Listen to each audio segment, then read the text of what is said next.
Hello সবাইকে, welcome welcome to WBPSC ওয়ালা।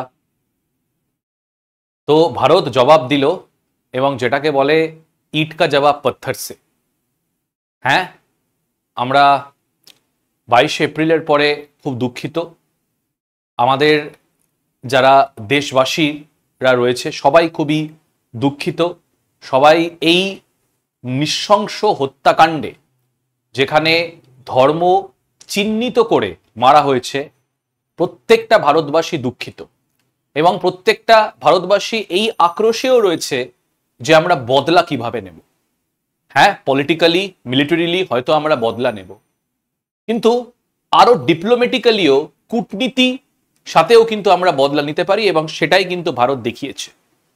1960 থেকে যে ইন্দাস ওয়াটার ট্রিটি রয়েছে সেটিকে কিন্তু ভারত সাসপেন্ড করে দিয়েছে।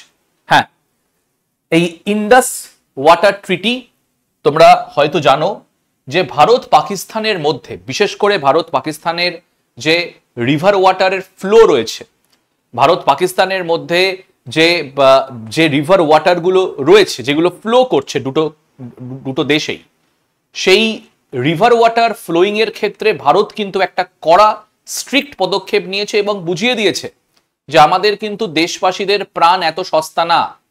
যদি আপনারা এরকম নৃশংস নির্লজ্জ হত্যাকাণ্ড চালাতে পারেন, তাহলে আমরাও কিন্তু আপনাদের যে জল, যেটা প্রাণের শরিক, পাকিস্তানের পুরোপুরি কিন্তু ডিপেন্ডেন্ট রয়েছে ইন্দাস ওয়াটারের ওপরে, পুরোপুরি ডিপেন্ডেন্ট রয়েছে যে ইন্দাস ওয়াটার বেসিন থেকে যে 6টা রিভার বেরিয়েছে তার ওপরে।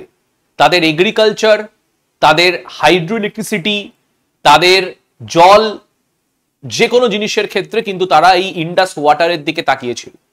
এটি সাসপেন্ড করে দেওয়া মানে ভারত কিন্তু পাকিস্তানকে, ইন্টারন্যাশনাল কমিউনিটিকে একটা কড়া জবাব দিল যে এখন আমরা রক্তের বিনিময়ে হয়তো জল আটকাচ্ছি, পরবর্তীকালে যদি হয় তাহলে এর থেকেও কড়া পদক্ষেপ নেব। তো এটা কেন আমি বারবার বলছি কড়া পদক্ষেপ, তার কারণ তোমরা জানো যে ভারত পাকিস্তানের ইতিমধ্যে কিন্তু অনেকবার যুদ্ধ হয়েছে।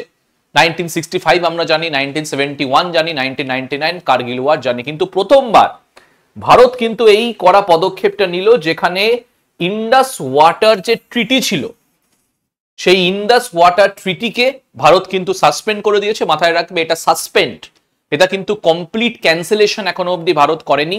সাসপেন্ড করে দিয়েছে আনটিল ফার্দার নোটিফিকেশন না আসা অবধি। নিউ দিল্লি সরকার এই বুধবার মানে গতকাল কিন্তু এইটিকে সাসপেন্ড করে দিয়েছে। High level cabinet committee meeting হয়।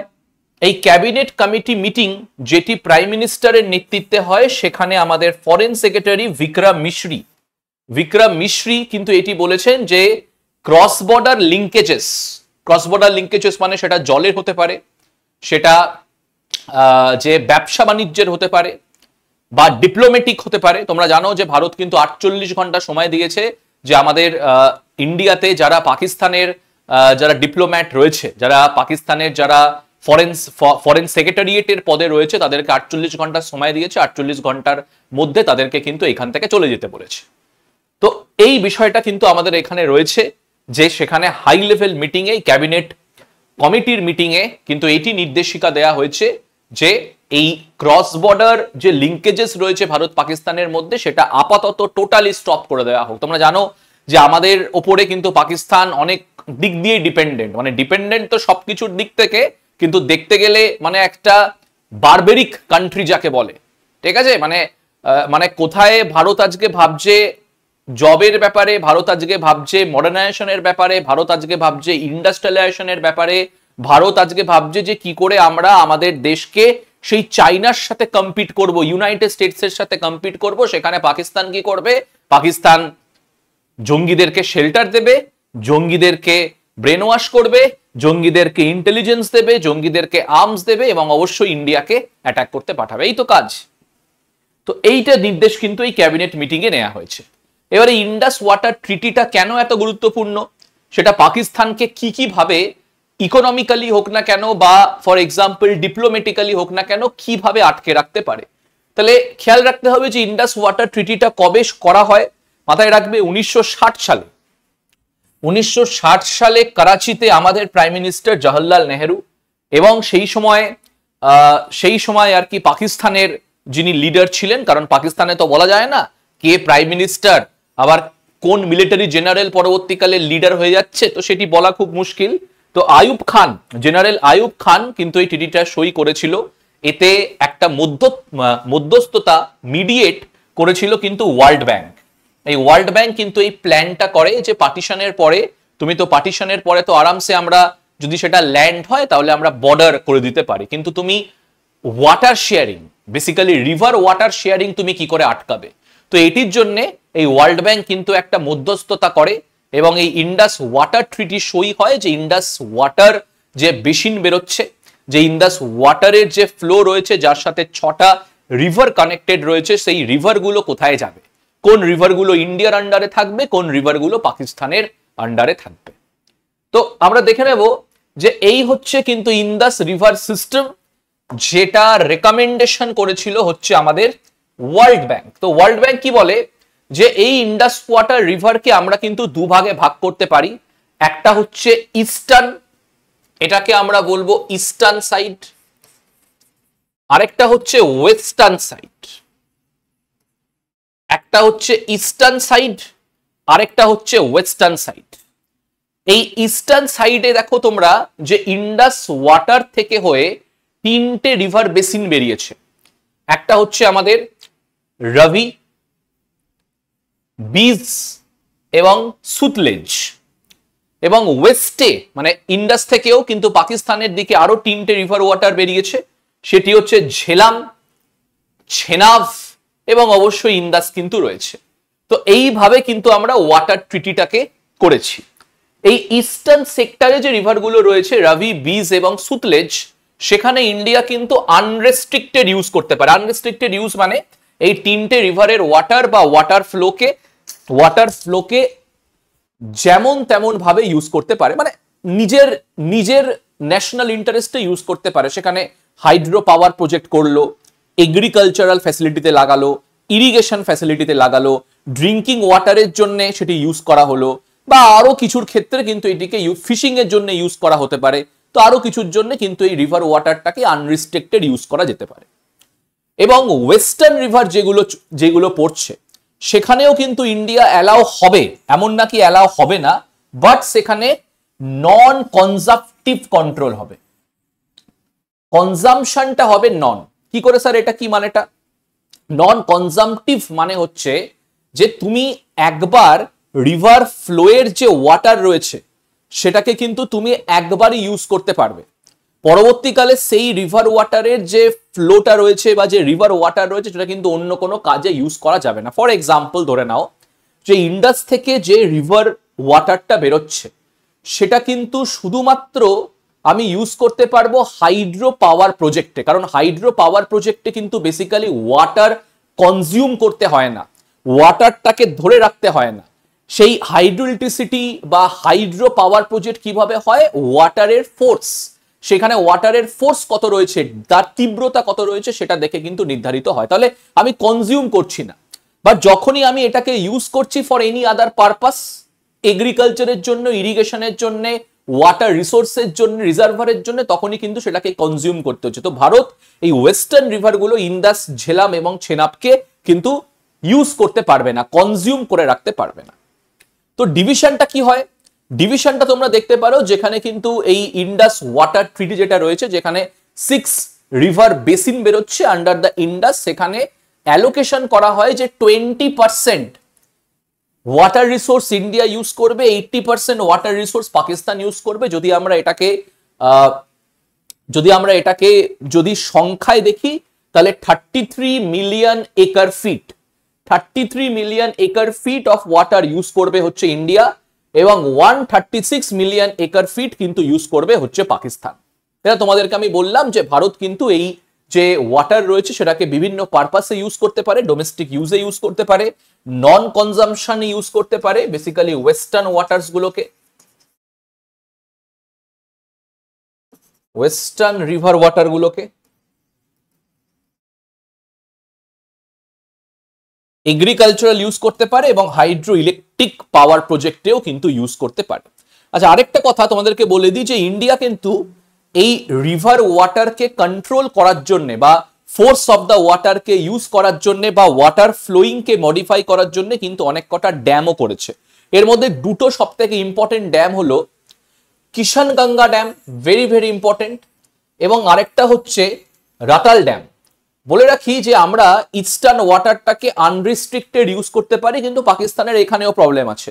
পাকিস্তান বলছে যে না, এখানে ড্যাম করা যাবে না, কারণ যদি ইন্ডিয়া ড্যাম করে তাহলে তারা যে পার্সেন্টেজ অফ ওয়াটার রয়েছে সেই পার্সেন্টেজের ওয়াটারের বেশি ইউজ করতে পারে, তারা ওয়াটার কারেন্টকে ইউজ করতে পারে, পরবর্তীকালে ফ্লো অফ ওয়াটারকেও কন্ট্রোল করতে পারে, এমনকি ওয়াটারকে আটকে রাখতে পারে, পরবর্তীকালে যদি পাকিস্তানে ছেড়ে দেয় তাহলে পাকিস্তানে ফ্লাড হয়ে যাবে।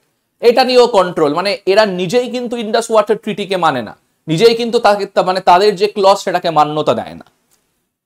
তো এই সিস্টেমটা কিন্তু আমাদের এখানে রয়েছে যে 20% শেয়ারিং করবে ইন্ডিয়া, 80% রিভার ওয়াটার শেয়ারিং করবে হচ্ছে আমাদের পাকিস্তান। এবার যে টেকনিক্যাল তাহলে স্যার কারণ কি রয়েছে, মানে আমরা কি করে এই ইন্ডাস ওয়াটার ট্রিটিকে আমাদের পক্ষে ইউজ করতে পারি? দেখো, আমরা অনেকভাবে কিন্তু এটিকে ইউজ করতে পারি।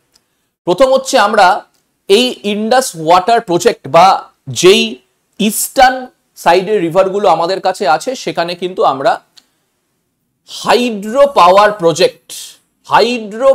প্রজেক্ট কিন্তু আমরা বিল্ড করতে পারি। যেরকম দেখবে তোমরা যে আমরা কিন্তু অনেক কটা হাইড্রো পাওয়ার প্রজেক্ট কিন্তু বিল্ডও করেছি, ঠিক আছে? যেরকম অনেক কটাই রয়েছে, সালাল, ভালিনহার, উড়ি, চতাক, নিমু। এর মধ্যে সব থেকে দুটো ইম্পর্টেন্ট হচ্ছে কিষানগঙ্গা প্রজেক্ট এবং রাটাল প্রজেক্ট। আচ্ছা, তোমরা যদি ভারত পাকিস্তানের যদি ওয়াটার ফ্লোটা দেখো তাহলে দেখবে পাকিস্তান রয়েছে নিচে এবং ওয়াটারটা ফ্লো করছে ভারত থেকে। তো যেখান থেকে মানে যেই স্লোপে তুমি আছো সেখানে যদি তুমি হাইড্রো পাওয়ার প্রজেক্টস বানাও বা যেগুলোকে আমরা বলি ড্যাম, যদি তোমরা হাইড্রো পাওয়ার ড্যাম যদি বানাও তাহলে হতে পারে যে ইন্ডিয়া কিন্তু পরবর্তীকালে যে ফ্লো অফ ওয়াটারকে মডিফাই করতে পারে, জল কনজামশনে ব্যবহার করতে পারে, কারণ ইস্টার্ন সাইডের ওয়াটার ইন্ডিয়া যে কিছু করে ব্যবস্থা করতে পারে, যে কিছু ভাবে ইউজ করতে পারে, তার থেকে কিন্তু অনেক রকমের ড্যামের কনজামশনের কারণে তারা ড্যামে জল আটকে রাখতে পারে। 20% যে শেয়ারিং রয়েছে সেটি কিন্তু ভারত আর মানবে না, যেহেতু এই ট্রিটিটাই এখন সাসপেন্ড করে দেওয়া হয়েছে। তাহলে ভারত কনজামশনের জন্য আরো বেশি জল ইউজ করতে পারে। সেই বেশি জল ভারত ইউজ করলে অফকোর্স কিন্তু পাকিস্তান সেই জলের স্রোত পাচ্ছে না বা সেই জলের যে ফ্লো সেটা পাচ্ছে না। এবং সব থেকে বড় কথা হচ্ছে আমরা জানো যে এই ইন্ডাস ওয়াটারের যে উৎপত্তি স্থল সেটা কিন্তু ভারত, লে লাদাখ হচ্ছে উৎপত্তি স্থল, সেখান থেকে কিন্তু জলটা জম্মু অ্যান্ড কাশ্মীরের রিভার বেসিন হয়ে পরবর্তীকালে পাকিস্তান অ্যারাবিয়ান সিতে মিশছে। তাহলে আমরাই কিন্তু পুরোপুরি ইন্ডাস ওয়াটারের যে রিভার ফ্লোটাকে কন্ট্রোল করছি। সেখানে যদি আমরা ড্যাম ক্রিয়েট করে দিই, সেখানে যদি হাইড্রো পাওয়ার প্রজেক্টের জন্য আমরা বড় বড় ড্যাম ক্রিয়েট করি, এখনো ইনফ্রাস্ট্রাকচার সেইভাবে ডেভেলপ না হলেও আমাদের কিন্তু দুটো অনেক বড় বড় ড্যাম রয়েছে। পাকিস্তান কিন্তু এটা আগেও জানতো এবং বারবার ক্রিটিসাইজ করেছে। যদি আমরা ড্যাম ক্রিয়েট করে দিতে পারি তাহলে flow of water, water consumption, water flow এর আমরা কিন্তু যে চ্যানেল রয়েছে সেটাকে আমরা কিন্তু কন্ট্রোল করতে পারবো। এটা পাকিস্তানের একটা অনেক বড় ভয়, কারণ পাকিস্তানের, বলে রাখি তোমাদের, পাকিস্তান বেসিক্যালি কিন্তু বলতে পারো যে অনেকটাই ল্যান্ডলকড কান্ট্রি। পুরোপুরি পাকিস্তানের এগ্রিকালচার ডিপেন্ডেন্ট রয়েছে ইন্ডাস ওয়াটার জলের উপরে, পাকিস্তানের ইরিগেশন সিস্টেম ডিপেন্ডেন্ট রয়েছে, পাকিস্তানের রিজার্ভার ডিপেন্ডেন্ট রয়েছে।